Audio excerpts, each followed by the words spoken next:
I ended up getting the $200 from my sister Shakina that night at the Target, and I left with Blackjack to his home where he was trying to get hostile with me. I slept there like 1 or 2 nights, and he was trying to get hostile with me.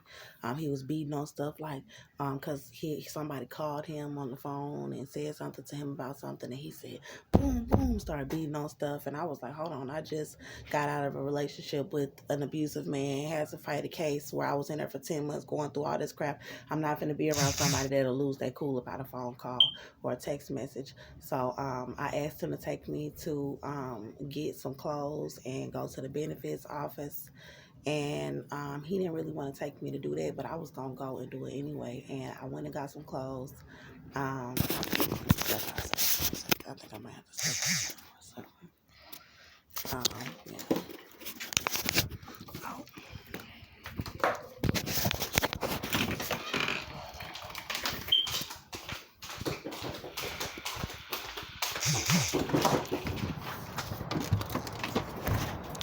Okay, I went and got some clothes from the benefits office, and I realized he was being extremely hostile towards me in the house. They was leaving the door wide open and letting mosquitoes in the house with a bucket of water and attracting them into the bathroom. And throughout the night, the first night, I was getting bit up all over my body by mosquitoes, and he acted like he didn't know where it was, what it was. And I went and found the bucket in uh, in the tub or by the tub with water in it that was attracting a whole nest of mosquitoes in the entire house.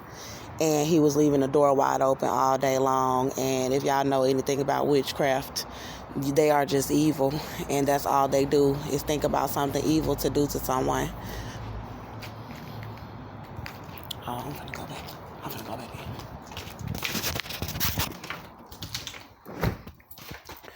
I'm just trying to have my privacy wherever, like at some point. Um, so I really need to be in here charging my phone, really. But I'm in the room with this man, and I gotta go into details about the situation, about why I'm in the room with someone while I'm trying to talk about my case and not being able to talk about it. If he's in here, I won't be able to talk about it, and I need to be able to talk about it. So when he's gone, I'll talk about it, and when he's here, if I can, I'll move around so I can talk about it.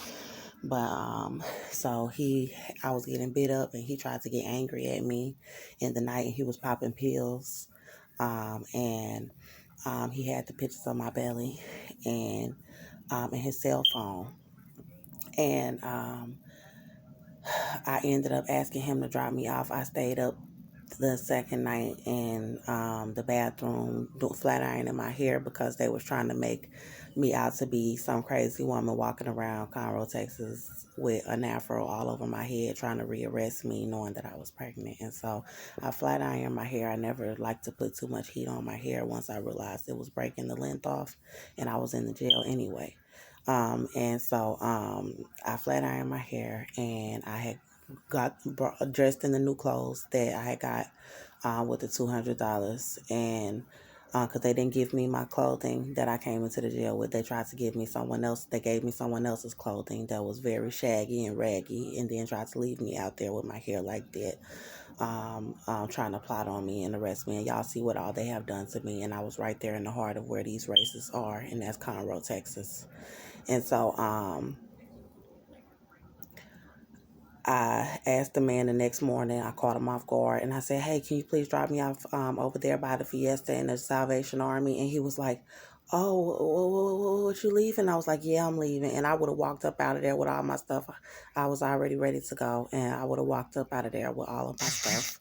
I don't care about nobody at this point. I trust in my God. We've been through it.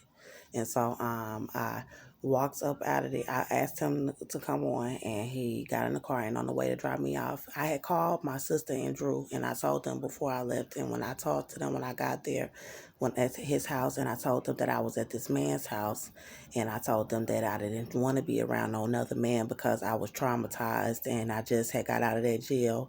And I told them that I was pregnant and that they tortured me, and I didn't want to be with that man because he was acting hostile with me, and I had just gotten out of the jail. And I ended up leaving there.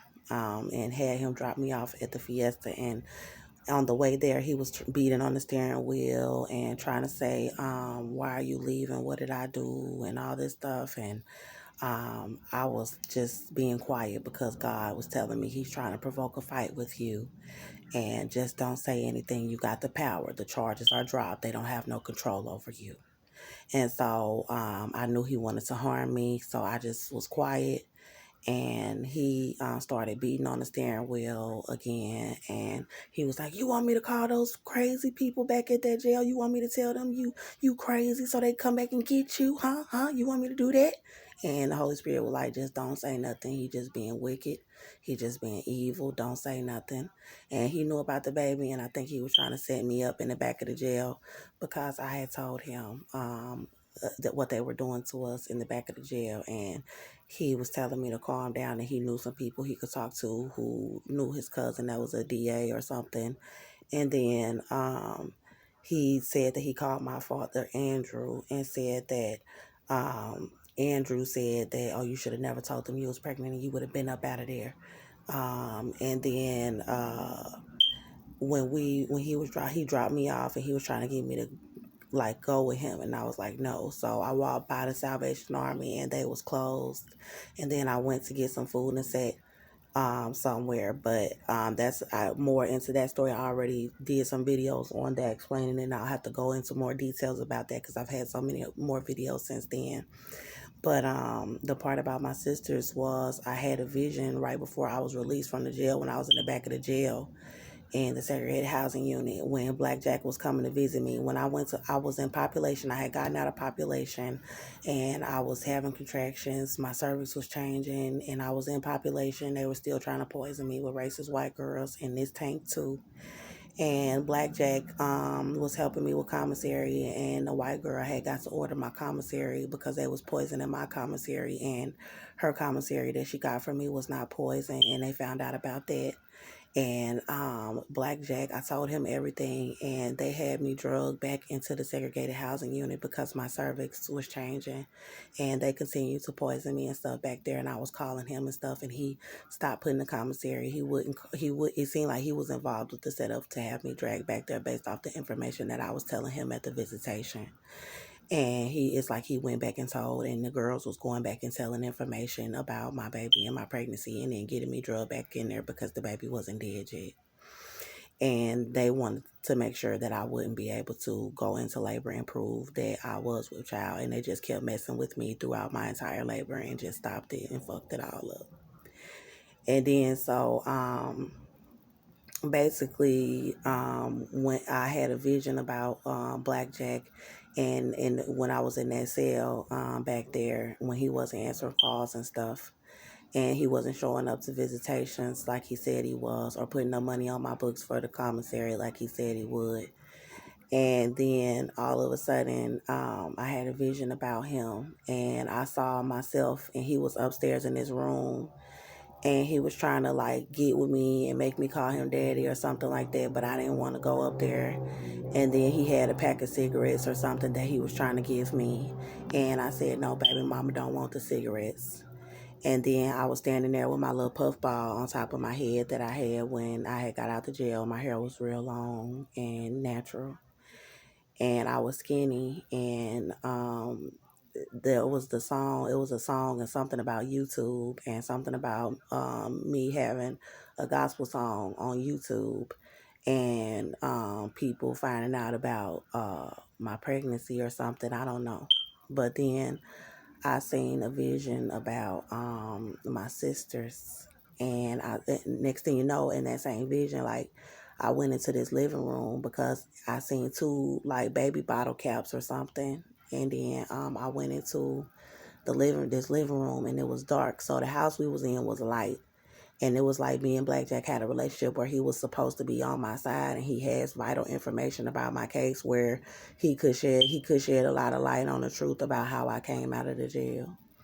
And then so we were supposed to be friends, and I was innocent, and I was just standing there all skinny with the puff ball and these two little baby bottle caps and the spirits of my children. And Then I walked into the living room, and it was darkness in the living room, and I walked around to the couches into the living room, and I seen my two sisters, Larissa and Shakina, and their heads was kind of big, like when somebody get bubble headed and big headed, and then their eyes was real big, and they was like, yeah, with this book in their hand, and the book was about my life, and it was full of lies, and